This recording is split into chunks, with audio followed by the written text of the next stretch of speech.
Hey guys, Dark Skeleton here, back for the very beginning of the ranked season of Hearthstone in the month of March. As you can see, I basically let myself rank all the way down. I didn't really play much at all during the month of February, and I just decided I had put together some random rogue deck to have some fun in ranked, since, I mean, these ranks really don't matter. You can't even drop rank at rank 22, as you all already know. So I'm going up against a Paladin. And I was just going for it. Well, he'll probably put something on the board. Paladins always kind of do that, regardless. No. Everybody plays shielded mini-bot and things like that, which are kind of hard to get rid of. So I figured, okay, yeah, sure, I'll just let him make the first play. I'm fine with that. I'll just dagger up and then backstab and SI whatever the hell he throws out. My turn one, of course, is just going to be a pass, since I don't believe this deck even has a one-drop in the entire deck. Maybe Zombie Chow would be a worthy addition if I was really thinking about it.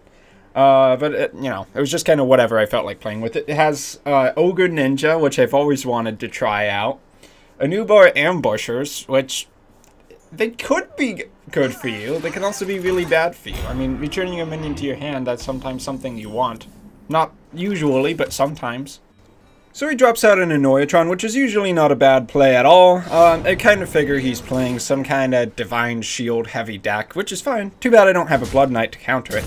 But I'll just take out the Divine Shield, make sure he can't do any Blood Knight cheese if he happens to have one.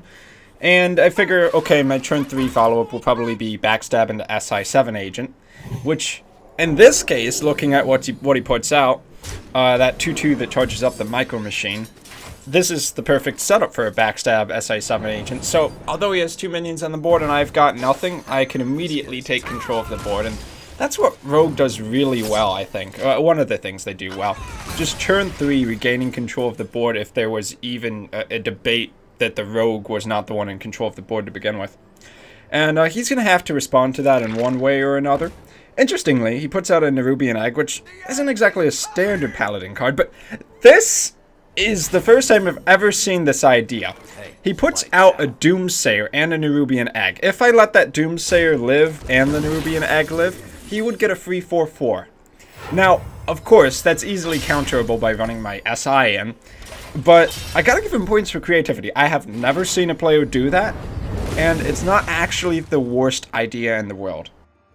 Even when it's not a good play, I love it when people try things like that. So I just spent the turn setting up my Assassin's Blade. I think I could have technically killed the Doomsayer if I really wanted to, but I figured he'd just Blessing of Kings the 0/2 Ag eventually anyway. So basically letting them both die is fine with me. So here I just kind of set up a board. I'm pretty sure I'm going to go for, you know, some kind of aggressive play, since he's really just putting out these Divine Shield creatures which are good at trading, and I don't really want to bother dealing with it. Why would I when I can just pump my Assassin's Blade up to a 6/4? Now, sure, that's super vulnerable to Harrison. If he had a Harrison Jones, I'd lose the game instantly, but this is rank 22. Probably isn't going to happen, who cares? Staying true to his name, that guy who really likes Divine Shield, he puts out an Argent Commander, a very solid card from the vanilla set, and runs it into my face. Now, if I was him, I guess I probably would have used it to hit the 4/2. I guess he doesn't want to lose it, or he wants me to be forced into trading into him. But, frankly, what do I care? I have 26 damage, well, 18 more damage from my Assassin's Blade, and he doesn't seem the type to be running Lay on Hands or Holy Light. This is some kind of pseudo-aggressive deck. So he does drop down a Blessing of Might onto his Argent Commander, which isn't too bad of a play. It does put a little bit of pressure onto me, basically running into my face for 7 damage, and I'd still have to trade one guy and a minion into it to kill it. Of course, he makes the understandable mistake of playing the Equality before playing the Silence.